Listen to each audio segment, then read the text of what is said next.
Hello guys, welcome back to our YouTube channel Bong রিঅ্যাকশনে। চলে এসেছি নতুন একটা মুভির ক্লিপ রিঅ্যাক্ট করার জন্য। আর আজকে কিন্তু মান্না স্যারের অনেকদিন বাদে মুভির ক্লিপ রিঅ্যাক্ট করতে বসেছি। একদম, আমরা অনেকগুলো মুভি দেখেছি মান্না স্যারের, বাট রিসেন্টলি অনেকদিন হয়ে গেছে আমরা মুভি দেখছি না, কারণ মুভি রিঅ্যাক্ট করা এখন বন্ধ আছে, তোমরা জানো। আমরা ক্লিপ রিঅ্যাক্ট করি, বাট মুভি সেভাবে রিঅ্যাক্ট করা হয় না। কিন্তু মুভি ক্লিপ রিঅ্যাক্ট করলেও মান্না স্যারের কিন্তু রিসেন্টলি আমরা কোনো মুভি ক্লিপ রিঅ্যাক্ট একদমই না। তো আজকে নিয়ে বসেছি ফাইনালি অনেকদিন পরে, তাও আবার মানে দারুণ জুটি, সাবনুর ম্যাম আর ওদিকে হচ্ছে মান্না স্যার, মানে দুজনের জুটিটা আমাদের বেশ ভালো লাগে। আমার মনে হয় একটা মুভি দেখেছি, একটা মুভি সাবনুর ম্যাম আর মান্না স্যারের মুভি দেখেছি একসঙ্গে জুটি দেখেছি, হয়তো অনেকদিন আগে দেখেছি তো মনে নেই। তো যাই হোক, তোমরা দেখেছি কি দেখিনি সেটা আমাদের ইউটিউবে পেয়ে যাবে, মানে আমাদের চ্যানেলে পেয়ে যাবে। আগের ভিডিও যদি গিয়ে একটু দেখো তাহলে পেয়ে যাবে। তো যাই হোক, এখন যে মুভিটা রিঅ্যাক্ট করতে বসেছি, মানে মুভি না, মুভির ক্লিপটা রিঅ্যাক্ট করতে বসেছি, সেটার নাম আমরা জানি না মুভিটা। তো আগে দেখি, তারপর তোমরা যদি কমেন্ট করে বলো তখন আমরা কমেন্টে পড়ে নেবো। তো যাই হোক, চলো বেশি দেরি না করে দেখে নিই। আপনি অসম বলেন কেন? আপনি আমাকে চেনো তুমি? চল নিয়ে যাবো, চল। এখানে কি হয়েছে দেখুন না, এই ছেলে দুটো আমাদের দেখে কেমন করছে। এসব অসভ্য ছেলেরা এখানে ঢোকে কিভাবে? ইডিয়েট। দাঁড়াও, আজই আমি ওকে বলে দোকান রেড দিয়ে মালিক সহ এদের অ্যারেস্ট করাবো। আপনি কে ম্যাডাম? যখন সবাই অ্যারেস্ট হবেন তখন বুঝবেন আমি কে। ম্যাডাম, আপনার পরিচয়? আমার পরিচয় শুনলে এখানে আপনারা একজনও থাকবেন না। এই উইম্পি বন্ধ হয়ে যাবে। এসপি সাগরের নাম শুনেছেন? যার ভয়ে এখন ঢাকা শহর কাঁপে। আমি তার মিসেস। মানে আমি ওনার মিসেস, উনি আমার হাজবেন্ড। কষ্ট হচ্ছে বুঝতে? বাংলায় শুনুন, উনি আমার স্বামী। স্বামী? কিন্তু আমরা তো জানি উনি বিয়ে করেননি। এটা আপনারা জানেন। ডাকবো? ডাকবো কে? ডাকেন তো। বিকেলে নিয়ে আসবো এবং দোকান বন্ধ করে দেবো। ম্যাডাম, একটু ভেতরে চলেন। কেন? নো টক, চলেন ভেতরে, চলেন, আসুন। মিথ্যে কথা বলছে। আমার বলছে এরাও পুলিশের লোক। চলেন ভেতরে, চলেন, আসেন, যান ভেতরে, যান যান। এই, এদের যেতে দেবেন না।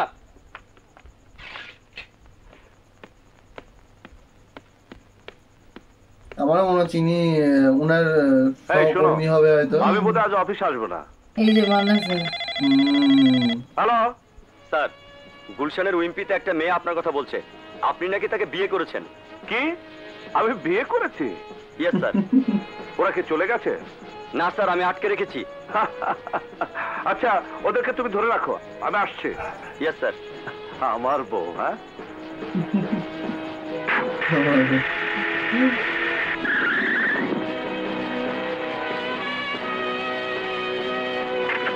স্যার, সাব ইন্সপেক্টর রহিম, ডিবিতে আছি। মেয়েটা কোথায়? ভেতরে আছে। চলো, চলুন। স্যার, এই মেয়ে। এই মেয়ে? এই, এখন কাঁদছেন কেন? আপনার স্বামী তো এসে গেছে। Get out, get out. আসো, আসো, চলো। Please don't mind.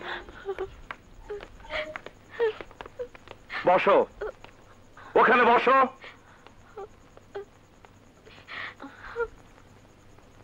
তুমি কি করো?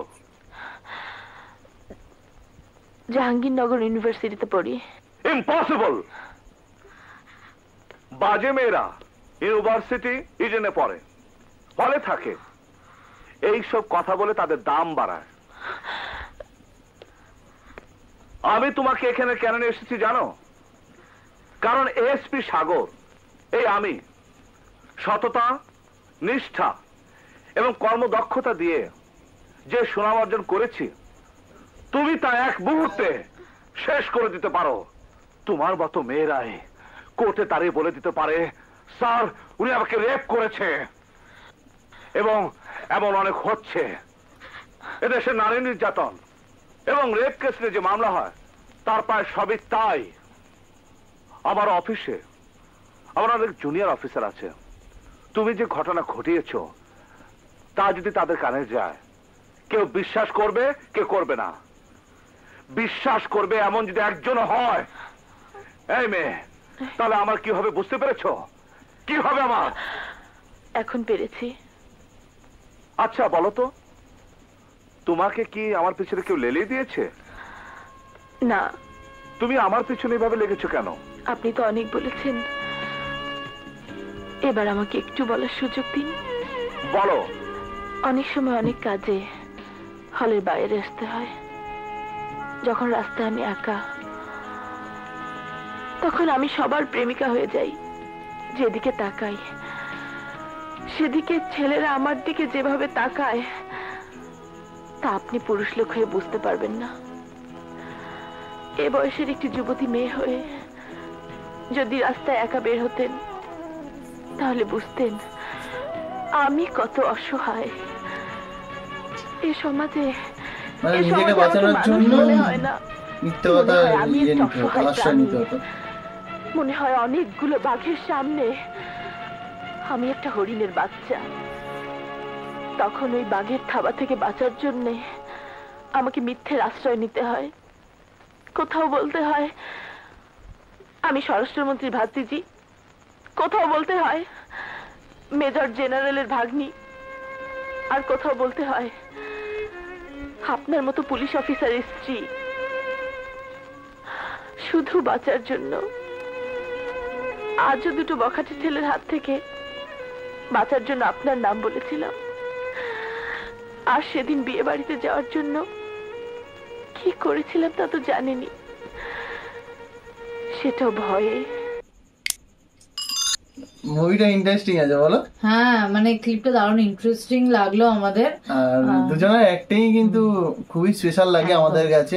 এমনি মান্না স্যারের অ্যাক্টিং নিয়ে কিছু বলার নেই। আমরা অনেকগুলো মুভি দেখেছি আর সত্যি মানে আমরা একসময় তাকে চিনতামই না, কারণ ছেলেটা চিনবই এমন কোনো বিষয় না, কারণ তিনি অন্য একটা দেশের জবের থেকে ইনার মুভি মানে মান্না স্যারের মুভি দেখা শুরু করেছি।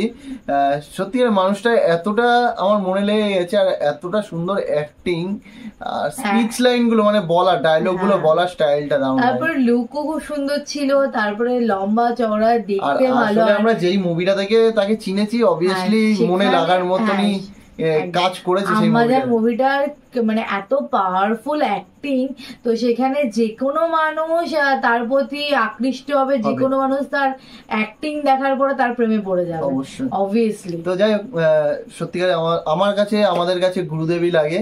ইনার মুভি যখনই সামনে আসে বা মুভির ক্লিপ আসে আমরা মিস করি না, দেখি। আজকেও এরকমই ঘুরতে ঘুরতে চলে এসেছিল, তাহলে আমরা রিয়াক্ট করে নিই। তো যাই হোক, তোমাদের কেমন লাগলো কমেন্ট করে জানাতে ভুলো না। দেখা হচ্ছে নেক্সট ভিডিওতে, ততক্ষণের জন্য টাটা।